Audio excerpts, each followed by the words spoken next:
Alam niyo ba kung paano malalaman na maging lamang sa pagtingin ng manok na may bilis at palo? Simple lang itong malaman dahil sa kahig pa lang dapat alam mo na ito. Kapag nakikita mo na may puwersa ang kahig ng manok ibig sabihin multiple shoffer yan at mabilis. Pero kung nakikita mo na ang manok ay walang lakas kumahig, mahina at tumatalon ang dalawang paa. Ibig sabihin ang ipapakita niya na laban sa'yo ay patalon-talon lang. Kaya walang diin ang mga ganyang manok pero nakakatsamba naman minsan. Dahil sa larangan ng sabong ay sobrang mahiwaga, kahit nakadapa na nanalo pa, at nakakasundot pa. Yung akala mo panalo na pero natalo pa, kaya nga may kasabihang swerte pero huwag kayong umasa sa swerte.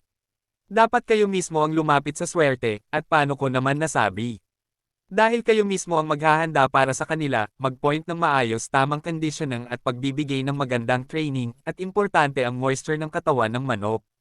At kapag mabigat ang dibdib ng manok dahil sa moisture nila, malalaman mo lang ang mga ito. Kapag nag-spar ka na.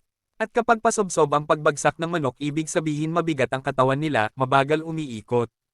At makikita mo naman yan sa liksi sa galaw, kaya madali na lang yan nalalaman. Ito ay napakadelikado dahil madali lang sila maunahan. Kaya good luck sa inyong sariling pamamaraan mga kaibigan.